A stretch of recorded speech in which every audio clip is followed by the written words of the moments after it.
2009 ഞാൻ ഒരു പാർലമെൻറ്റ് അംഗമായ ആ ഘട്ടത്തിൽ ആ തെരഞ്ഞെടുപ്പുമായി ബന്ധപ്പെട്ട പ്രത്യേകിച്ച് കോട്ടയം ലോക്സഭാ മണ്ഡലത്തിലായിരുന്നു ഞാൻ കോട്ടയത്ത് ചെല്ലുമ്പോഴും അവിടെയുള്ള പ്രമുഖമായ എല്ലാ ചാനലുകാരും വട്ടത്തിൽ നിർത്തി ചർച്ച നടക്കുമ്പോൾ കേരള അല്ലെങ്കിൽ നിങ്ങളൊരു സ്ഥാനാർത്ഥിയായിട്ട് ഇവിടെ നിൽക്കുമ്പോൾ എന്തായിരിക്കും നിങ്ങളുടെ ലക്ഷ്യം, നിങ്ങൾക്ക് എന്ത് ചെയ്യാൻ പറ്റും ഒരു ലോക്സഭാ മെമ്പർ എന്ന നിലയ്ക്ക് ഏറ്റവും ആദ്യത്തെ അജണ്ട എന്തായിരിക്കും എന്ന് എന്നോട് ചോദിക്കുകയുണ്ടായി.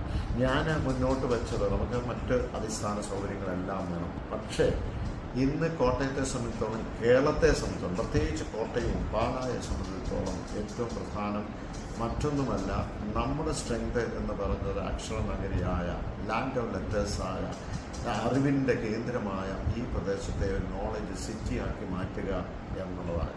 അപ്പോൾ പെട്ടെന്ന് അവർ ചോദിച്ചു, നോളജ് സിറ്റി എന്നൊക്കെ പറഞ്ഞു കഴിഞ്ഞാൽ പെട്ടെന്ന് ഒരു വലിയ സ്ഥാപനങ്ങൾ കൊണ്ടുവരാനായിട്ട് അങ്ങനത്തെ പറ്റുമോ, അതൊരു പോളിസി ഡിസിഷനായിട്ട് നല്ല കേന്ദ്രമാകട്ടെ സംസ്ഥാനമാകട്ടെ ഇങ്ങനെ എടുത്തെങ്കിലല്ലേ പറ്റൂ എന്നോട് ചോദിച്ചു. ഞാൻ പറഞ്ഞു അതല്ല, അതിൻ്റെ പിന്നിൽ ഒരു വ്യക്തി മതി നമുക്ക് അങ്ങനെയുള്ള സ്ഥാപനങ്ങൾ കൊണ്ടുവരാൻ കഴിയും. അതിനുള്ള ശ്രമം അന്ന് തൊട്ട് തുടങ്ങി. നമുക്കറിയാം ഇത്രയും വ്യക്തമായ 10 വർഷങ്ങളെടുത്തു, പക്ഷെ അങ്ങനെ ഒരു കാര്യത്തിൽ നമ്മൾ പോയി കേന്ദ്രവുമായി ബന്ധപ്പെട്ട എന്തൊക്കെയാണ് പ്രസ്ഥാനങ്ങൾ കൊണ്ടുവരാൻ കഴിയുന്നത് അവിടെ അതിന് അങ്ങനെ നമുക്ക് ലഭിച്ചതാണ് Indian institute of information technology ഇന്ന് വലവൂരിലുള്ളത്. ആ ഇൻഫർമേഷൻ ടെക്നോളജി, അതുപോലെ തന്നെ Indian institute of mass communication, അതുപോലെ സയൻസ് സിറ്റി, അതുപോലെ തന്നെ ഇന്ന് ഇൻസ്റ്റിറ്റ്യൂട്ട് ഓഫ് ഹോട്ടൽ മാനേജ്മെൻറ്റ് വരുന്നത്, അതുകൂടാതെ കേന്ദ്ര വിദ്യാലയം രണ്ടാമത്തത്, ഇങ്ങനെ പല വിദ്യാഭ്യാസവുമായി ബന്ധപ്പെട്ട സ്ഥാപനങ്ങൾ ഇന്ന് പലരും വിദേശത്തേക്ക് പോകുന്നുണ്ടെങ്കിൽ ഇവിടെ തന്നെ പഠിക്കുവാൻ, ഇവിടെ തന്നെ അവർക്ക് ശമ്പളം 1 ലക്ഷം 2 ലക്ഷം ഒക്കെ കിട്ടുന്ന ഒരു സാഹചര്യത്തിലേക്ക് നമ്മൾ ഒരു മാസം കിട്ടുന്ന ഇതിലേക്ക് പോകുമ്പോൾ ഇവരൊന്നും പുറത്തേക്ക് പോകില്ല. പക്ഷെ ഞാനൊരു ഒറ്റ ഉദാഹരണം, ഞാൻ മറ്റേ കാര്യങ്ങളിലേക്ക് കിടക്കുന്നത് ഈ IIIT എന്ന് പറയുന്ന Indian institute of information technology ഇന്നിപ്പോൾ ബെർലിനിൽ കുട്ടികൾ പഠിക്കുന്നു. എന്തിനാണ്?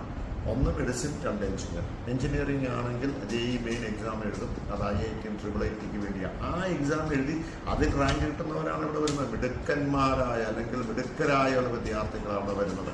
അപ്പോൾ ആ പ്രസ്ഥാനം കൊണ്ടുവരാനായിട്ട് എന്തെല്ലാം അതിൻ്റെ പിന്നിലുണ്ട്.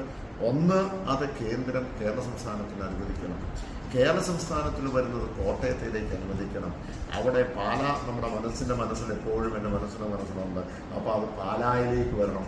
അവിടെ നമുക്കൊരു ഗ്രാമത്തിലേക്ക് കൊണ്ടുവരണം. പാലാ മുനിസിപ്പാലിറ്റിയിൽ അങ്ങനെ ഇടയില്ല. അപ്പോൾ ഗ്രാമത്തിലേക്ക് വലവൂരിലേക്ക് കൊണ്ടുവന്നപ്പോൾ അവിടെ സ്ഥലം വേണം. 50 ഏക്കർ സ്ഥലം കണ്ടുപിടിച്ചു, അക്വിസിഷൻ നടത്തി.